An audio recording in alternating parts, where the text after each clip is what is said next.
अस्सलाम वालेकुम दोस्तों, मैं हूं आपका दोस्त अली शहबाज। दोस्तों, आज हम जिस टॉपिक पर बात करेंगे ये स्किन का एक आम टॉपिक है। Tips and tricks of materia Medica के अंडर हम इसको डिस्कस करेंगे। दोस्तों, होम्योपैथी की जो सबसे बड़ी खूबी है वो ये है कि प्रॉब्लम कोई भी हो, इसके अंदर दवा का क्राइटेरिया और जो उसकी स्पेसिफिक सिम्टम्स होती हैं वो ज़्यादा मैटर करती हैं। यानी कि आप किसी भी एक बीमारी के ऊपर जाके हर दवा को अप्लाई नहीं कर सकते हैं। जैसा कि दोस्तों आप सब जानते हैं कि खारिश, स्कैबीज, इचिंग या अरप्शन वगैरह ये बहुत ज़्यादा आजकल फैला हुआ है और बहुत सारे दोस्तों ने मुझे रिक्वेस्ट भी की कि डॉक्टर साहब इस पर भी आप कोई वीडियो जो है वो सेंड करें। और ख़ास तौर पर दोस्तों ये जो वीडियो बनाई गई है ये न्यू लर्नर के लिए है, स्टूडेंट्स के लिए है, जूनियर डॉक्टर्स के लिए है जिनका अभी इतना एक्सपीरियंस नहीं है। होम्योपैथी में खारिश के ऊपर आप जाके या स्कैबीज़ के ऊपर आप जाके किसी भी मेडिसिन को अंधाधुंध उसका इस्तेमाल नहीं कर सकते जब तक कि उसकी अलामात मौजूद ना हो। अब देखें कि खारिश के नाते से हमने सल्फ़र या सुराइनम को सैर-ए-फ़हरिस्त रखा हुआ है। अगर डॉक्टर J.H. क्लार्क की रिपोजिटरी को ओपन करें तो उसके अंदर अगर आप स्कैबीज़ को देखते हैं तो आपको सल्फ़र और सुराइनम जो हैं ये बोल्ड ग्रेड के अंदर दोनों अद्वियात मिलेंगी। इसी तरीके से अगर सिंथेसिस के अंदर आप देखते हैं तो आप प्रोराइटस को देखते हैं तो अब वो आपको इचिंग के रूब्रिक के नाम से मिलेगा। अब दोस्तों जो सबसे अहम सवाल ये है कि बहुत सारे दोस्त क्वेश्चन करते हैं कि डॉक्टर साहब हम खारिश के ऊपर, इचिंग के ऊपर, एरप्शन के ऊपर, जल्दी प्रॉब्लम के ऊपर, चूँकि सल्फ़र बहुत बड़ी दवा है तो हम सल्फ़र को अप्लाई करते हैं, लेकिन सल्फ़र का जो वो रिज़ल्ट है जो हम बुक्स में पढ़ते हैं वो नहीं मिलता है। सल्फ़र का रिज़ल्ट बहुत कम हमें मिलता है या मिलता ही नहीं है। और डॉक्टर साहब हमने तो सुराइनम भी दे दी लेकिन फिर भी रिज़ल्ट नहीं मिल रहा है। तो क्या सल्फ़र जो है ये स्किन प्रॉब्लम की मेडिसिन नहीं है? तो मेरा जवाब होगा कि सल्फ़र बिल्कुल स्किन प्रॉब्लम की बहुत बड़ी मेडिसिन है। लेकिन क्या हर केस के अंदर सल्फ़र जो है उसको देने से हमारा पेशेंट ठीक होगा? ये क्वेश्चन जो है सबसे ज़्यादा इम्पॉर्टेंट है। यानी कि मेडिसिन जो है वो अपने क्राइटेरिए पर, वो अपनी सिम्टम्स पर जो है उस पे जाके काम करती है, ना कि सिर्फ खारिश के नाम पर, स्कैबीज़ के नाम पर, प्रोराइटिस के नाम पर, एरप्शंस के नाम पर, सोराइसिस के नाम पर, एक्जिमा के नाम पर जाके आप किसी भी मेडिसिन को उसका एक कोई मुजर्रब नुस्खे का नाम नहीं दे सकते हैं कि ये मेडिसिन हम इस्तेमाल करेंगे तो इससे हमारा पेशेंट ठीक हो जाएगा। तो इसके लिए दोस्तों हमें जो है वो मटीरिया और मेडिका जो हमने टॉपिक रखा हुआ है, tips and tricks of materia Medica, तो हमें अद्वियात को समझना पड़ेगा। अब मिसाल के तौर पर हमारे पास ये मेडिसिन आ जाती है सल्फ़र, तो भाई हमने सल्फ़र को इस्तेमाल करना है। अब सल्फ़र में लिखा हुआ है कि this is the great Hahnemann anti psoric remedy, its action on skin where produces heat and burning with itching made worse by heat of bed. अब ये बात आपने याद रखनी है। सिर्फ ये याद नहीं रखना है कि जनाब सल्फ़र जो है ये किंग रेमेडी है, ये एंटी सोरिक रेमेडी है। तो खारिश चूँकि सोरा में आज़म के अंडर आती है तो इसकी सबसे बड़ी दवा सल्फ़र है, तो हम सल्फ़र देंगे तो हमारा पेशेंट ठीक हो जाएगा। भाई कैसे ठीक हो जाएगा जब सल्फ़र की सिम्टम्स ही नहीं होंगी? क्या आपके पास और सोरिक रेमेडी नहीं है? अब देखें कि जो सल्फ़र को देने का आपके पास क्राइटेरिया है वो देखें कि सल्फ़र कैसी खारिश, अब खारिश हो, अरप्शन हो, सोराइसिस हो या कोई भी स्किन प्रॉब्लम हो, अगर उसके अंदर ये सिम्टम्स मौजूद हैं कि मरीज़ के अंदर ख़ारिश करने के बाद बहुत ज़्यादा जलन महसूस होती है, और जो ख़ारिश होती है ये गर्मी से और बिस्तर की गर्मी से बढ़ जाती है,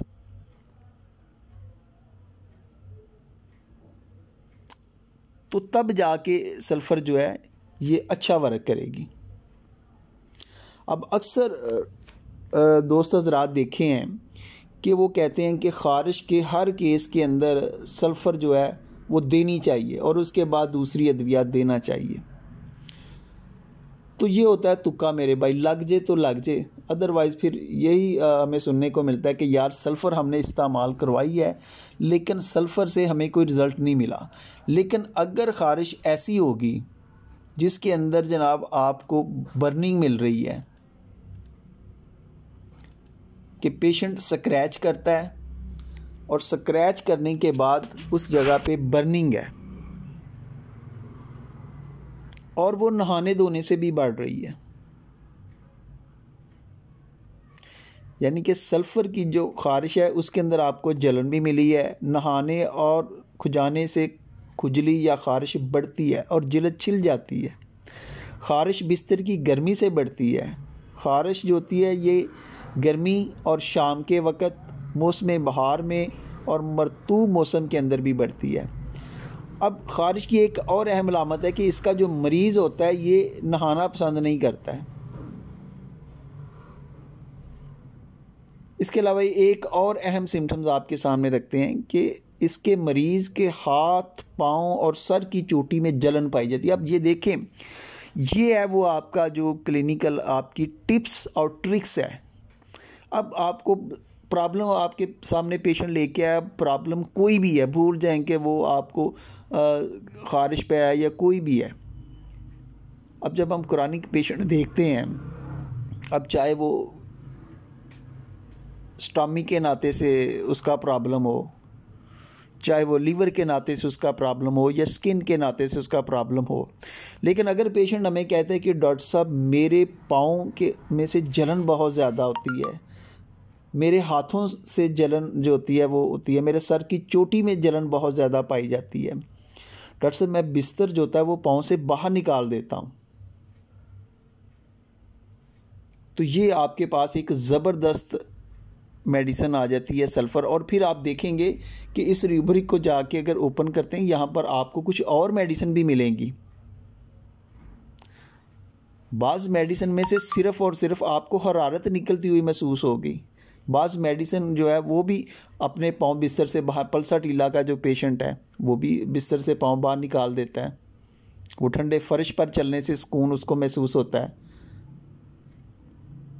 अब सल्फ़र के अंदर हमें अलामत मिलती है कि इसके जो बच्चे होते हैं या वो नहाना धोना पसंद नहीं करते हैं, या सल्फ़र का जो मरीज़ होता है नहाना धोना पसंद नहीं करता, या नहाने धोने के बाद भी उसकी हालत में कोई बेहतरी नहीं आती है,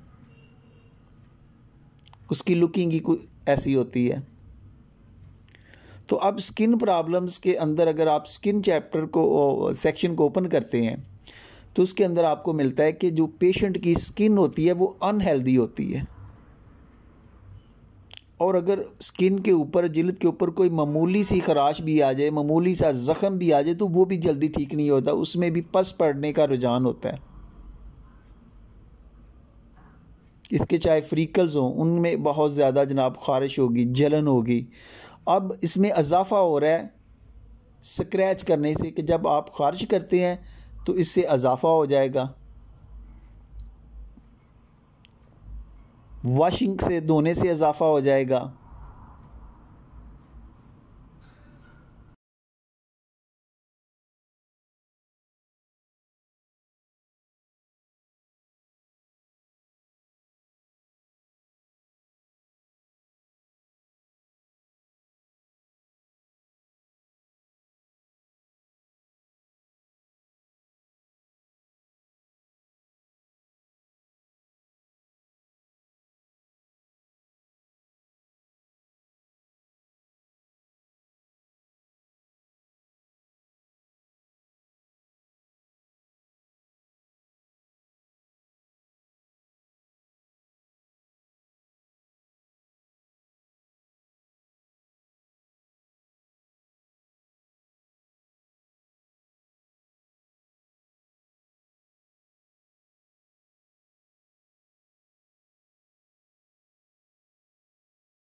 तो ये वो अलामात हैं कि जहाँ पर आप सल्फ़र का इंतखाब कर सकते हैं।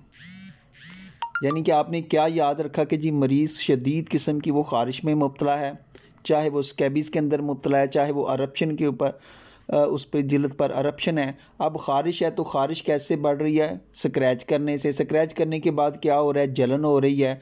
इसी तरीके से मरीज़ रात के वक़्त, रात को बिस्तर की गर्मी से, शाम के वक़्त मौसम बहार में इसकी ख़ारिश बढ़ती है, उसके बाद वॉशिंग से ख़ारिश बढ़ती है और इसका मरीज़ जो होता है नहाना पसंद नहीं करता। और इसकी जो अहम आपको सिम्टम्स मिल रही है वो है मरीज़ के हाथों और पाँव और सर की चोटी के अंदर जलन।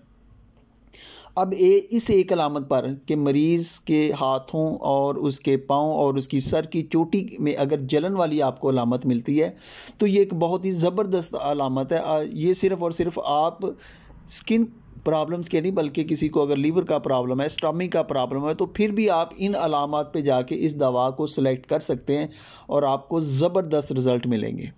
तो दोस्तों ये वो अहम अलामात हैं जिन पर अगर आप सल्फ़र का इंतखाब करते हैं तो इंशाअल्लाह ताला आप देखेंगे कि ये मेडिसिन जो है ये कभी भी फ़ेल नहीं होगी, ये बड़ा अच्छा वर्क करेगी।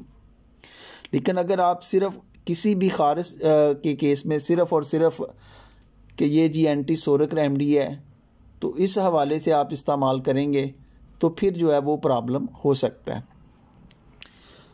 जी दोस्तों, दूसरी जो हमारे पास सबसे बड़ी मेडिसिन है वो है सेराइनम। अब आप देखें कि सल्फ़र और सेराइनम ये एक दूसरे के बाद बड़ा अच्छा वर्क करती हैं। अब सेराइनम का क्राइटेरिया भी देखना पड़ेगा। ये एक नसोड है, खुजली के मवाद से तैयार की गई है। अब कुछ दोस्त कहते हैं कि डॉक्टर साहब हम इसको देने के बाद भी वो इतना रिज़ल्ट नहीं मिलता। तो याद रखने की बात है दोस्तों कि जो स्किन प्रॉब्लम होते हैं, जो ख़ास तौर पर क्रॉनिक शक्ल इख्तियार कर लेते हैं, तो वहाँ पर कुछ टाइम देना पड़ता है। अगर आप सेराइनम को मेडिसिन को किसी भी मटीरिया मेडिका से ओपन करके देखें तो वहाँ पर आपको माइंड के हवाले से मिलेगा hopeless and despairing of recovery. अब ये कितनी बड़ी बात है जो आपने पिक किया, और मरीज़ की कंडीशन पर इस बात को अप्लाई करके सोचें कि उसके माइंड की थिंकिंग क्या है। तो आप इस चीज़ को कह रहे हैं कि जी मैंने तो एक 10 mg या 1 mg की डोज दी है तो डॉक्टर साहब ठीक ही नहीं हुआ। ज़रूरी नहीं है कि जनाब आपका हर केस जो है वो सिर्फ़ और सिर्फ एक अलामत पर ही ठीक हो जाए, या अलामत को फोकस करने पर या एक दवा की डोज से ठीक हो जाए। बाज़ औक़ात ऐसा होता है कि, लेकिन ज़रूरी नहीं है। तो जब ट्रीटमेंट की बात होगी तो फिर आपको एज ए इस होम्योपैथिक सिस्टम को भी दूसरे सिस्टम के तरीके से ही लेना होगा, इसको बढ़ा चढ़ाकर मत पेश करें। अब हमारे पास सेकंड मेडिसिन आ जाती है दोस्तों सेराइनम। अब सेराइनम का माइंड आपने देखा कि इसका जो मरीज़ होता है वो मायूस होता है, होपलेस होता है। किस चीज़ से होपलेस है? रिकवरी से होपलेस है। अब इस दवा का जो मेन थीम वो क्या है कि लैक ऑफ, मरीज़ को हर चीज़ के अंदर जो होती है वो कमी नज़र आती है। वो समझता है कि यार मेरे पास तो इतनी ताकत ही नहीं है कि मैं ठीक हो जाऊं। अब प्रॉब्लम कोई भी हो, लेकिन मरीज़ की ये सोच है, gives up all hope, thinks he will die. ये वो क्राइटेरिया है सेराइनम का कि डॉक्टर साहब पता नहीं, डॉक्टर साहब ये ख़ारिश ने मेरा क्या हाल कर दिया। डॉक्टर साहब देखें, मैंने डॉक्टर साहब ढेरों अद्वियात ली हैं, अब तो मैंने छोड़ दिया, मैं ठीक ही नहीं हो रहा हूँ, मुझ पर कोई दवा ही नहीं असर करती। डॉक्टर साहब मैंने बड़े टीके लगाए, मैंने बड़ी ट्यूबें इस्तेमाल की हैं, डॉक्टर साहब इस पर मुझे कोई भी सुकून नहीं मिलता है। तो ये तो लगता है अब मेरी कब्र में मेरे साथ ही जाएगी, इसने मुझे नहीं छोड़ना है। अब पेशेंट की थिंकिंग क्या है? ये है। अब हम देखते हैं सेराइनम को जब स्किन के सेक्शन को ओपन करते हैं तो evil consequences of suppressed itch especially after large doses of sulphur. अब यहाँ पर वो बात हो रही है कि जो अक्सर हमारे दोस्त हजरात जो ब्लंडर कर देते हैं कि जनाब सल्फ़र का पेशेंट, अब सल्फ़र का पेशेंट होगा तो सल्फ़र देंगे, सल्फ़र काम करेगी। लेकिन अगर सल्फ़र दवा ही नहीं बनती है तो आप सल्फ़र की 1 mg की 10 mg की या बड़ी बड़ी डोजें देते हैं, या तो फिर क्या उसका नतीजा होगा? ज़ाहिर बात है कि जो वो बैड इफेक्ट आ गया है, इवल कंसीक्वेंस आ गया है, तो उस चीज़ के लिए भी सोराइनम आपकी बहुत बड़ी मेडिसिन है। कितनी ये ज़बरदस्त बात है। ये वो टिप्स और ट्रिक्स है मटेरिया मेडिका की। अब आपको समझ आना चाहिए कि जहाँ पर सल्फ़र के साथ ब्लेंडर किया होता है और उस वजह से प्रॉब्लम की मसलसल उसके सप्रेस्ड हो जाने की वजह से जो पेशेंट अजियत के अंदर है, तकलीफ़ के अंदर है, कि वो अपनी रिकवरी से ही मायूस हो चुका है, उसे लगता है कि जनाब अब ये ठीक ही नहीं होगी, वो होपलेस है, तो वहाँ पर आप सोराइनम को अगर देते हैं तो ये आपको बड़ा अच्छा रिस्पांस देगी। और बाज़ औक़ात ऐसा भी होता है कि सोराइनम देने के बाद जो है आपको डोज़ देते हैं, 200 की डोज़ देते हैं, वीकली डोज़ देते हैं, तो वो डोज़ 2-3 देने के बाद पेशेंट आपसे कहते हैं कि डॉक्टर साहब मुझे कोई बेहतरी हुई है, मैं ज़हनी तौर पर कुछ बेहतर महसूस कर रहा हूँ। और हो सकता है कि जब आप अलामात लेते हैं तो आपकी और मेडिसिन भी वहाँ पर आ सकती है। और अगर आप इस दवा का इंतखाब करते हैं तो फिर आपको देखेंगे कि इसके अंदर इंटॉलरेबल इचिंग होती है, शदीद किस्म की खारिश, नाकाबिले बर्दाश्त खारिश होती है, जो कि बढ़ रही है जनाब, गर्मी से बढ़ रही है, शाम को बढ़ रही है। और इसकी अहम अलामत क्या आपको मिलेगी कि मरीज़ जो होता है वो उस वक़्त तक खारिश करता रहता है जब तक कि खून नहीं निकल आता। और सोराइनम भी जो होता है गलाज़त का ड्रम होता है, स्किन उसकी डर्टी होती है, तो वहाँ पर अगर आप सोराइनम का इस्तेमाल करते हैं, सोराइनम की जो नसोड है इसको ज़्यादा रिपीट नहीं करवाना चाहिए। आप अगर वीकली या 15 दिन के बाद इसकी 200 की, या अगर आपकी माइंड सिम्टम्स जो हैं वो बहुत ज़्यादा मिल रही हैं तो फिर आप 1M इस्तेमाल करवा सकते हैं। और याद रखें कि ये फिर आपकी सपोर्टिव मेडिसिन का काम करेगी। हो सकता है कि उसके बाद जनाब जो मेडिसिन आ रही है जिसकी अलामत है वो बड़ी 1-2 डोज देने के बाद ही जो पेशेंट है बहुत बेहतरी की तरफ आना शुरू हो जाए। अब देखें ना, आपको स्किन स्पेशलिस्ट के पास जो केस साल से जनाब रप्शन के, एक्जिमा के, सोराइसिस के केस हैं, कब इतनी जल्दी ठीक हो रहे हैं? बेचारे मेडिसिन खा खा के उनके किडनी का बेड़ा गर्क हो जाता है। तो ये थी दोस्तों सोराइनम के मतलब। अब अगर तीसरी मेडिसिन मैं आपके सामने बयान करूं तो वो है आपकी medicine Mezereum. Mezereum syphilis group की मेडिसिन है। इसकी जो इचिंग होती है ये भी बहुत शदीद।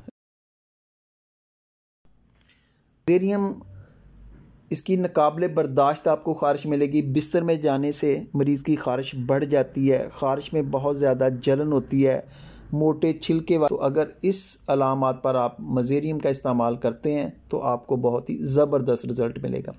अगली दोस्तों हमारे पास जो मेडिसिन आ जाती है वो है रुस्टॉक्स। रुस्टॉक्स का जो पेशेंट होता है ये सेंसिटिव टू कोल्ड होता है, सर्दी से बहुत ज़्यादा हसास होता है। ख़ारिश इसकी जो है, इसको गर्मी से, गर्म पानी में नहाने से, ठंडे पानी में नहाने से इसको प्रॉब्लम होता है, ठंड से इसको प्रॉब्लम होता है। रुस्टॉक्स के अंदर याद रखें कि आपको जो आबले हैं या आर्टिकेरिया, उसके अंदर वेजिकल अरप्शन ज़रूर मिलेंगे। और बाज़ केसेस में आप बच्चों में देखा होगा कि आपके पास केस आते हैं कि जनाब वो वेजिकल अरप्शन छोटे छोटे पानी वाले छालके से बने होते हैं और वो जल्द एंटीबायोटिक अद्वियात से भी ख़त्म नहीं होते हैं, लेकिन जब आप रुस्टॉक्स का इस्तेमाल करवाते हैं तो वो बहुत जल्द ठीक हो जाते हैं। तो रुस्टॉक्स के अंदर आपको शदीद किस्म की ख़ारिश मिल गई, आबले मिल गए, छपाकी मिल गई, जलनदार एक्जिमा मिल गया। जलन और ख़ारिश इसके अंदर भी बहुत ज़्यादा होती है। स्क्रैच के बाद इसको भी एग्रेवेशन होता है और ज़्यादती सर्दी से हो जाती है, भीगने से हो जाती है और कमी हो रही है आपको यहाँ पर हरारत से, गर्मी से। आर्सेनिक एल्बम भी इसके करीब है। आर्सेनिक एल्बम के अंदर बहुत ज़्यादा बेचैनी पाई जाती है। आर्सेनिक एल्बम ख़ारिश के लिए और ख़ास तौर पर जब केस कुरानिक सूरत इख्तियार कर लेता है तो वहाँ पर आर्सेनिक एल्बम जो होती है बड़ा ज़बरदस्त उसका इफ़ेक्ट होता है।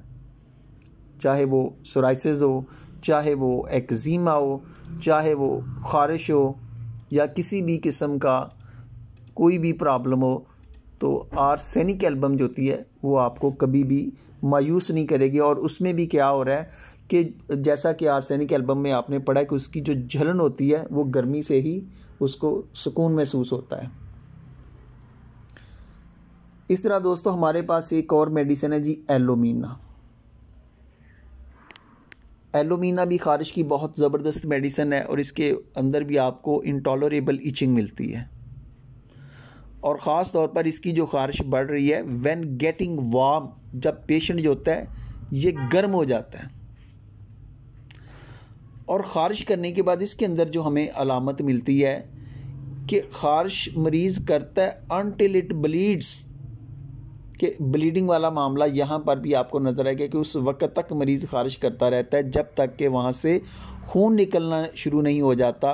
और उसके बाद फिर क्या होता है कि वो जो जगह होती है देन बिकम पेनफुल, और फिर वो बहुत ज़्यादा वहाँ पर दुखन होती है, दर्द होती है, तकलीफ़ वाला मामला हो जाता है। और इसके अंदर आपको वर्स देखें, पीरियडिकली नोपतीपन पाया जा रहा है, वर्स इन मॉर्निंग है, ऑन वेकिंग है, वार्म रूम में, बेटर इन ओपन एयर है, कोल्ड वॉशिंग से है, बेटर डैम है। तो ये दोस्तों चंद अद्वियात थी जो आज मैंने आपके सामने रखी हैं। तो ये इन